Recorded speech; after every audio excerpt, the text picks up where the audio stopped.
Olá pessoal, tudo bem? Professor Eduardo Galante para dar sequência do nosso curso. Estamos falando então sobre a Constituição Federal de 88. Nós estamos falando de temas específicos dentro da Constituição Federal de 88. Eu não estou falando de direito constitucional aplicado à Constituição. Não, o que nós estamos fazendo é o que eu chamo de mapeamento jurídico. Então, com base em questões anteriores, onde se cobrou a literalidade das ideias que estão dentro dos artigos da Constituição, eu construí esse curso, então, de maneira objetiva.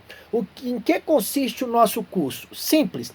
Eu vou fazer, então, ali a leitura para você, eu vou fazer a identificação dentro de cada artigo, o que a banca cobrou, de que maneira ela cobrou. Certamente com isso você terá então condições de fazer uma boa prova. Só para que você tenha ideia do que eu estou falando, em recente pesquisa, no caso realizada por mim, ainda que de forma não científica, mas apenas de forma conceitual ali, de forma a consultar, nos últimos 3 anos nós tivemos 711 questões. 711 questões, então, desta natureza. A banca, né, no caso, as bancas, cobraram simplesmente a literalidade dos artigos da Constituição e mais, cobraram ali as ideias, tá bom?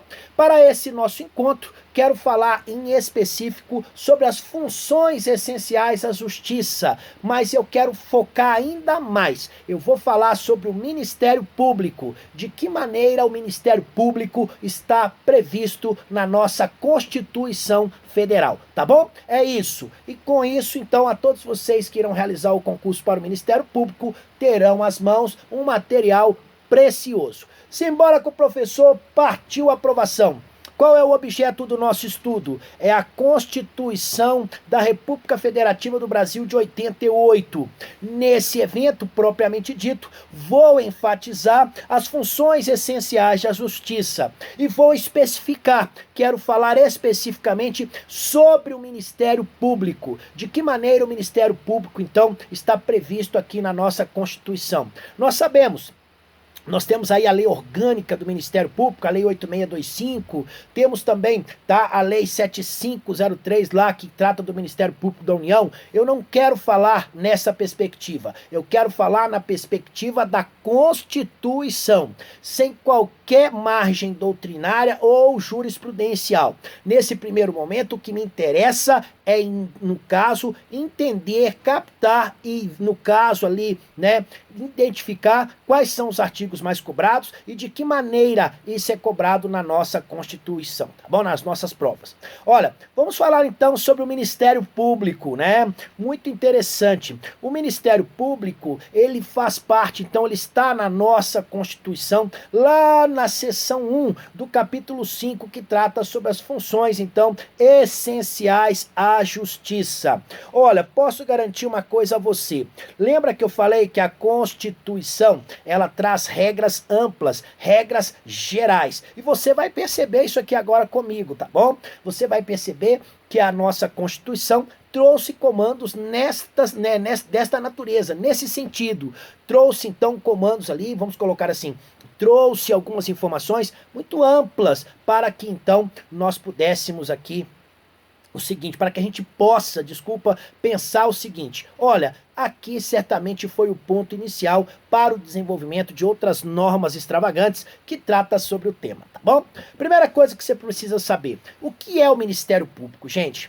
O que é o Ministério Público? Será que o Ministério Público, ele tem caráter precário? Será que a sua função se esgota num determinado evento e depois ele não precisa mais? É claro que para isso, né, é preciso que se tenha um conhecimento um pouco mais profundo sobre o Estado Democrático de Direito e sobre os seus pilares. Nós temos um pilar que sustenta o Estado Democrático de Direito, que é o pilar da justiça. E no pilar da justiça, nós temos então, tá, uma série de órgãos e agentes públicos que vão ajudar, então, que vão contribuir, que vão permitir fazer com que o Estado Democrático de Direito, então, seja pleno na sua concepção.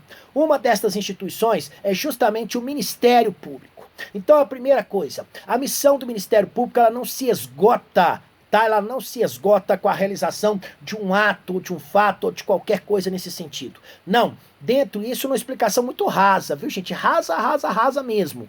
O Ministério Público, na realidade, as suas funções, tá? Elas não se esgotam num único ato. Muito pelo contrário.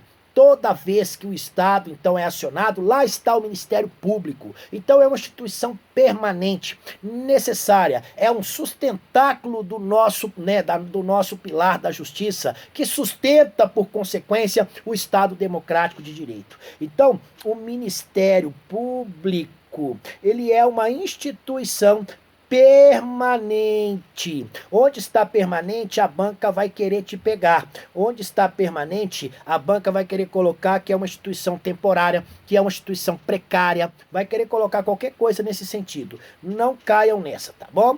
Então, no caso específico, é uma instituição permanente. E mais, é uma instituição que é essencial à função, então, jurisdicional do Estado. Significa dizer que o pilar da justiça no Estado teria, vamos colocar assim, um sério comprometimento na plenitude das suas realizações sem a presença do Ministério Público. Ouso a dizer a você que tudo estaria viciado, tá bom?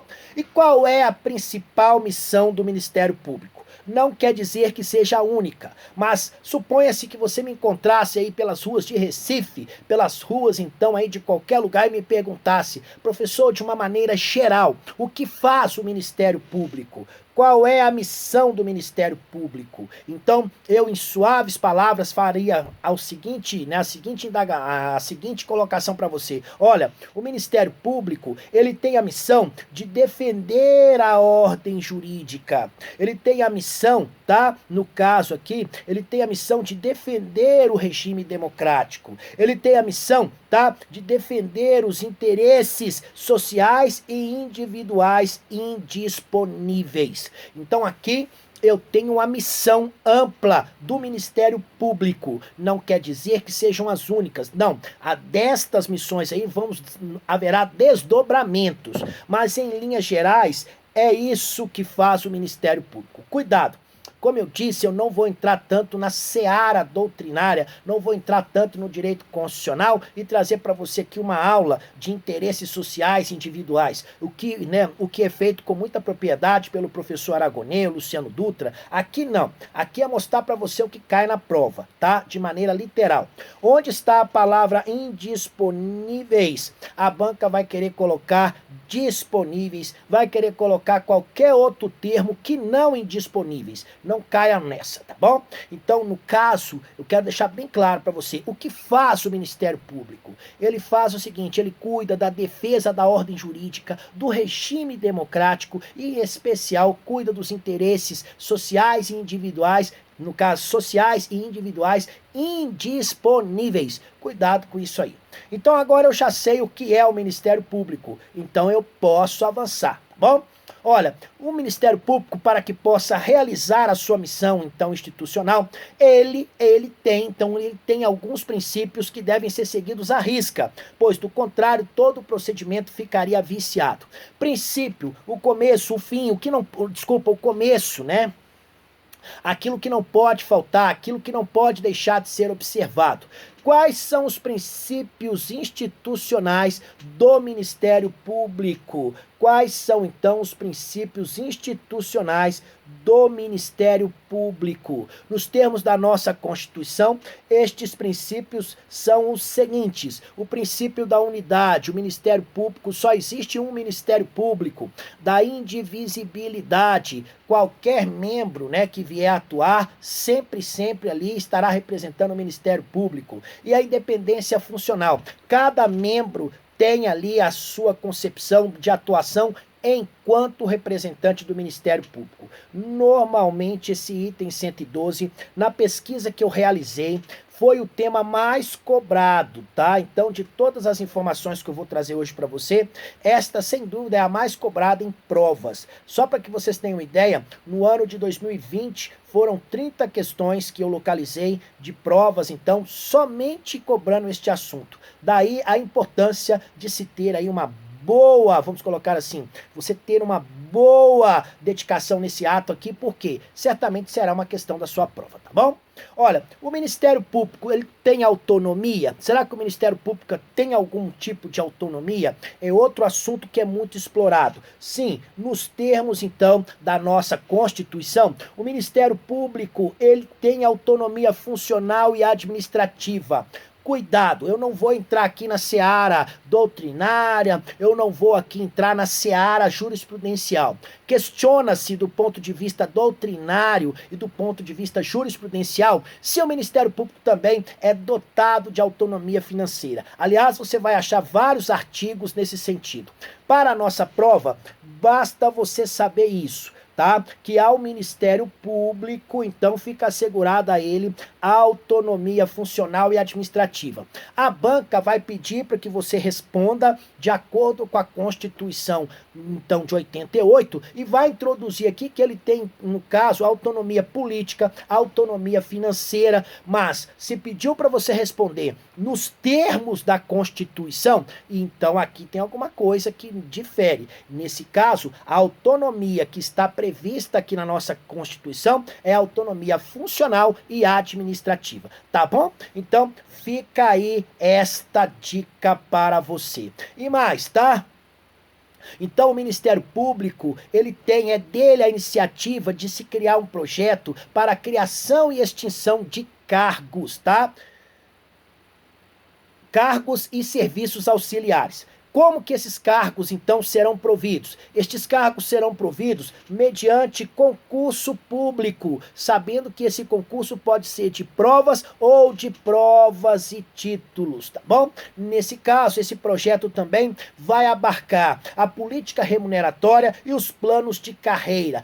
Também temos uma lei que trata especificamente da organização e do funcionamento do Ministério Público, tá bom? Então, fica esta dica para você. Para a nossa prova, nos termos da Constituição, que é o que está agora aqui no interesse do nosso contexto, Ministério Público tem sim autonomia funcional e administrativa. A Constituição não fala expressamente financeira e política, tá bom? O Ministério Público, ele deverá elaborar a sua proposta orçamentária. Lembrando que para isso seguirá ali os limites, então, estabelecido na Lei de Diretrizes Orçamentárias. Então, existe um percentual máximo ali que ele pode explorar, existe um quanto máximo que ele pode, então, ali fazer, né, que ele pode orçar. Lembrando ainda que nós temos ainda, indiretamente aqui, que observar a Lei de Responsabilidade Fiscal, viu?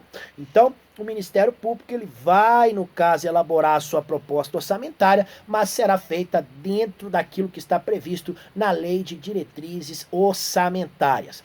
Além disso, olha, vamos supor, então, que nesse caso o Ministério Público, no seu encarregado ali, aquele que tem por lei a obrigação de fazê-lo, não faça o encaminhamento da respectiva proposta orçamentária no prazo estabelecido na Lei de Diretrizes Orçamentárias. Ele não enviou essa proposta. E aí, o que que faz? Nesse caso, o Poder Executivo, gente, é ele quem vai consolidar todo esse orçamento aí, tá? É o Poder Executivo. Então, o Poder Executivo, ele fica esperando esse documento do Ministério Público para fazer os ajustes necessários e aí fazer o orçamento consolidado. Se o responsável pelo Ministério Público não remeter esse orçamento aí, tá? Não remeter, então, aí essa proposta orçamentária, sabe o que que vai acontecer? Ele vai considerar, então, os valores que foram aprovados na lei orçamentária vigente. Claro, com os respectivos ajustes. Então, se nesse caso não for remetido, é isso que vai acontecer. O Poder Executivo, então, vai considerar os valores aprovados na lei orçamentária vigente, devidamente ajustado. Ué, não mandou a proposta orçamentária, o que que eu posso fazer? Além disso, se esta proposta orçamentária, gente, foi encaminhada em desacordo com os limites. Os limites, no caso aqui um exemplo, o limite de gasto é 6% do valor total. E aí ele mandou ali então um orçamento com previsão de 8, 10, 15%. Extrapolou esses limites.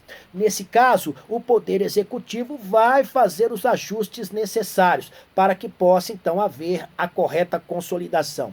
Então, se mandou acima do índice, não se preocupe, o pessoal do Poder Executivo estará lá prontinho esperando para fazer os ajustes necessários, tá? E mais, durante a execução orçamentária do exercício, gente, não pode de jeito nenhum, nós não podemos de jeito nenhum, não pode haver então nada, não pode haver realização de despesas, não pode haver a assunção de obrigações que extrapole os limites, aqueles limites então que estão previstos nas leis de diretrizes orçamentárias.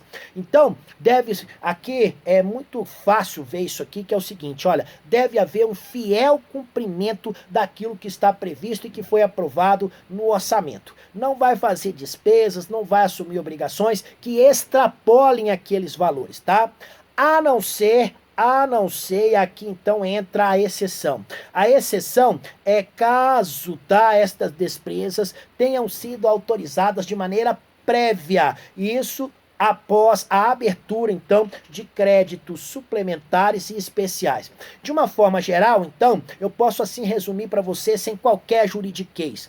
Qualquer despesa ou obrigação, tá, acima daquilo que foi aprovado durante a execução do orçamento, só será possível se houver créditos suplementares e especiais, tá bom? Então fica esta dica para vocês. Além disso, o Ministério Público, como está constituído o nosso Ministério Público? Gente, em linhas gerais está assim, o Ministério Público, ele é dividido então em Ministério Público da União e Ministério Público, nos Ministérios Públicos do Estado. É desta maneira que o nosso Ministério Público é constituído. Lembrando que, no caso, o Ministério Público da União se subdivide, apesar que eu falo o seguinte, não esqueça dos nossos princípios institucionais, tá? O Ministério Público é só um. Esta divisão aqui é para melhor executar as suas funções, mas o Ministério Público é um só. Tá? Então, o Ministério Público está assim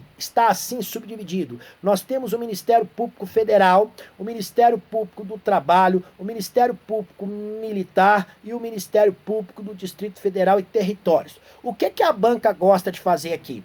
A banca gosta de colocar que o Ministério Público da União é composto também do Ministério Público Eleitoral. Não, o Ministério Público tem sim atuação no Ministério Público Eleitoral, mas isso é feito, tá, pelo Ministério Público Federal. Então, um representante do Ministério Público Federal vai desempenhar as funções eleitorais. Não existe o Ministério Público Eleitoral, e é aí que a banca vai querer te pegar. Cuidado, tá bom? Além disso, o Ministério Público, gente, o Ministério Público ainda da União, quem é o chefe do Ministério Público da União? Bem, nesse caso, o chefe do Ministério Público da União, tá, é o senhor Procurador-Geral da República. O senhor Procurador-Geral da República, quem é que o faz a sua nomeação? A sua nomeação, ela é feita pelo senhor Presidente da República. No caso, o Procurador-Geral da República, ele tem que ser um integrante do Ministério Público, então, da União ali. E mais, essa pessoa, no caso, esse indicado, ele tem que ter mais de 35 anos. Então, eu tenho um lapso aí, eu tenho uma cláusula de barreira em relação à idade mínima, tá? Primeiro, e mais, o seu nome tem que ser aprovado por maioria absoluta do Senado Federal, dos membros do Senado Federal. Cuidado, onde está a maioria absoluta? A banca vai querer colocar a maioria simples, e onde está Senado Federal, a banca vai querer colocar Congresso Nacional. Não caiam nessa, é pelo Senado Federal. Quantos anos, tá? Por quanto tempo, então, o integrante ficará como Procurador-Geral da República? Ele cumprirá um mandato de 2 anos. Lembrando que pode haver a sua recondução. Outra coisa que a banca também explora é justamente o prazo do seu mandato. Aqui no caso consta como 2 anos e no caso, né, é essa a resposta a ser dada. A banca irá, no caso, colocar 1 ano, 3, 4, não. Tá bom? Então, vimos aqui as características principais do senhor chefe, né, no caso aí, vamos colocar assim, do seu procurador-geral da República. Esse procurador-geral, será que ele pode ser destituído? Ou seja, será que ele pode ser tirado do cargo antes de vencer o prazo para o qual ele foi escolhido? Pode. A esse fenômeno damos o nome de destituição. Então, no caso especificamente, a destituição do Procurador-Geral da República, tá? Deve ocorrer inicialmente por iniciativa do seu presidente da República. Só que antes tem que ser precedida de autorização da maioria absoluta do Senado Federal. Então, os senadores, por maioria absoluta, dá esse poder, concede, então, esse poder aí ao presidente, e o presidente, então, o faz, tá bom? Os ministérios públicos dos estados e também do Distrito Federal e territórios. No caso, o Ministério Público dos Estados e do Distrito Federal deverão formar uma lista tríplice entre os integrantes no caso ali de suas carreiras, para que possa então, no caso, ser escolhido o seu procurador-geral. Esse procurador-geral será nomeado pelo senhor governador, tá bom? Lembrando que ele também ficará então por 2 anos. Então, no âmbito então do estado, nós temos quem? O senhor, no caso ali, procurador-geral de justiça. Tá bom? Isso no âmbito, então, do Ministério, no caso dos Ministérios Públicos dos Estados e do Distrito Federal. Onde está o erro aqui? A banca vai querer colocar para você que, no caso, quem vai escolher o procurador-geral, no caso aqui, tá? O procurador-geral, então, do Distrito Federal e Território será o presidente. Não, no caso aqui é nomeado pelo chefe aqui do Poder Executivo. Fala chefe do Poder Executivo. Então, não fala a palavra presidente ou não fala a palavra governador. E é isso que a banca vai querer te pegar. É pelo chefe do Poder Executivo. E eu já vi banca que considerou errado. O candidato escreveu governador, o candidato escreveu presidente, porque nós sabemos, né, que o Ministério Público do Distrito Federal e Territórios compõe o Ministério Público da União. Então, a gente tem que ter essa noção, tá bom? Além disso, olha, outras dicas que eu te dou. Os procuradores gerais, tá? Nos estados e no Distrito Federal e territórios. Eles poderão ser destituídos? Sim, existe a possibilidade que eles sejam destituídos. Nesse caso, a sua destituição será por deliberação da maioria absoluta do Poder Legislativo. Então, o Poder Legislativo, pela maioria absoluta dos seus membros, tem que permitir isso, tá bom? Então, não esqueçam destes detalhes. Além disso, tá? Lei nesse caso aí, leis complementares, tanto da União quanto dos estados, necessariamente ali a iniciativa é facultada aos respectivos procuradores gerais. Então, cuidado que essa iniciativa aqui, a banca vai querer colocar que ela é obrigatória, dos respectivos procuradores gerais. Não, a iniciativa destas leis complementares é facultada aos procuradores gerais. Então, estas leis complementares vão tratar no âmbito dos estados da organização, das atribuições e do estatuto do Ministério Público. Inclusive, na União, nós temos que é a Lei 75. Aqui eu estou falando, então, especificamente desta lei, tá bom? Então, Lei 75 é um exemplo claro deste comando constitucional. Lembrando que, nesse caso, é muito importante para que você saiba, então, o seguinte, olha, tá? A iniciativa, ela é facultada ao procurador-geral, tá bom? Então, fica aí esta dica para você. Quais são as garantias que são estendidas aos membros do Ministério Público? Então, aos membros do Ministério Público, dentre outras garantias, nós temos o seguinte, tá? A eles, no caso, são estendidas as seguintes garantias aqui, ó. Vamos lá. Primeira delas, vitaliciedade. Gente, vitaliciedade, podemos dizer assim, vitaliciedade é a estabilidade do membro, tá, do Ministério Público. Para servidor existe a estabilidade.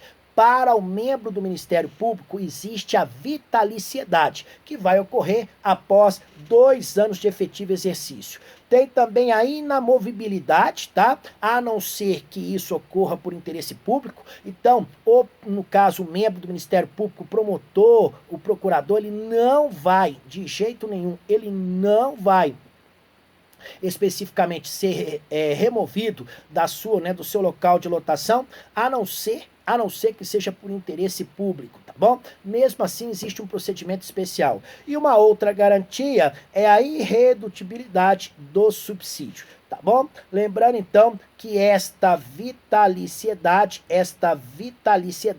vai ocorrer após 2 anos de efetivo exercício. Cuidado, tá? A partir da sua vitaliciedade, o membro do Ministério Público ele só vai perder o cargo mediante sentença judicial transitada em julgado. Nada mais. Inamovibilidade, a não ser, isso só vai ocorrer se houver o interesse público, do contrário, é uma garantia, tá bom? E mesmo assim, no caso de interesse público, tem que haver uma decisão por parte do órgão colegiado competente do Ministério Público. E os seus membros deverão, então, decidir pela maioria absoluta. Então, não é fácil aí remover um membro do Ministério Público, não. Irredutibilidade do subsídio, nós sabemos que os membros do Ministério Público, por serem considerados agentes políticos, eles recebem por subsídio e, no caso, não vai haver aí a redução desse valor, tá bom? Subsídio é uma forma de se pagar, então, agentes públicos em parcela única, sem qualquer adição de gratificação, de adicional, tá bom? Fica esta dica para vocês. E mais, tá? Os membros então do Ministério Público, gente, eles possuem algumas vedações, algumas proibições. São as únicas? Não. Mas quais são aquelas que estão aqui positivadas? Quais são aquelas, então, que estão aqui dispostas? O membro do Ministério Público, ele não pode receber a qualquer título, gente, ou pretexto, honorários, percentagens ou ainda custas processuais. Está proibido. Ele não pode exercer advocacia, ele não pode participar de sociedade comercial, ele não pode exercer, ainda que em disponibilidade, qualquer outra função pública. A única exceção é aquela que está relacionada ao magistério. O membro do Ministério Público, ele não pode ainda exercer atividade político-partidária, não pode. E não pode receber ainda, a qualquer título ou pretexto, auxílio ou contribuições de pessoas físicas, entidades públicas ou privadas, tá? As únicas exceções são, então, aquelas previstas em lei. Então aqui nós temos uma série de proibições que vão, então, alcançar os membros do Ministério Público. Ainda, olha, nesse caso, olha, quais são as funções, então, institucionais do Ministério Público? O que deve fazer, então, o Ministério Público, no caso, para cumprir a sua missão? Quais são suas funções institucionais? É ele quem vai promover de maneira privativa a ação penal pública. Também é uma função institucional do Ministério Público zelar pelo efetivo respeito dos poderes públicos e dos serviços de relevância pública. Então, nesse caso, e se for necessário, vai promover medidas e também outras formas de garantia para que isso seja cumprido. Vai promover o inquérito civil e ação civil pública, justamente para proteção do patrimônio público e social, proteção do meio ambiente, proteção também de outros interesses difusos e coletivos. Vai promover ainda a ação de inconstitucionalidade ou ainda a representação para fins de intervenção da União nos estados. É outra função, então, institucional do Ministério Público. Isso despenca em prova, viu, gente? Vai defender judicialmente os direitos e interesses das populações indígenas, vai expedir notificações nos procedimentos administrativos de sua competência, vai exercer o controle externo da atividade policial, vai requisitar diligências investigatórias e também a instauração de inquérito policial e vai exercer outras funções que lhe forem conferidas. Estas funções institucionais são extremamente cobradas em provas, tá bom? Olha, será que isso cai em prova? Claro que cai. Olha só aqui. Essa questão de 2020, tá bom? A questão se refere à Constituição Federal. São princípios institucionais do Ministério Público. Nós sabemos que estes princípios, no caso especificamente, são a unidade, a indivisibilidade e a independência funcional. Logo, gabarito correto, letra C, ok? Com isso, alcançamos o nosso objetivo, chegamos aí então ao fim desse nosso bloco, um bloco raiz, um bloco então onde eu fui objetivo, não fiz expansões doutrinárias ou jurisprudenciais, mostrei para você o que cai em prova, como cai. Então é isso, funções institucionais, cai demais, princípios, cai demais, autonomia também. Então fica a dica do professor. Ótimos estudos, fiquem com Deus. Tchau, tchau. Bem, essa aí foi então mais uma aula, espero que vocês tenham gostado. Ótimo aprendizado para vocês, forte abraço. Tchau, tchau.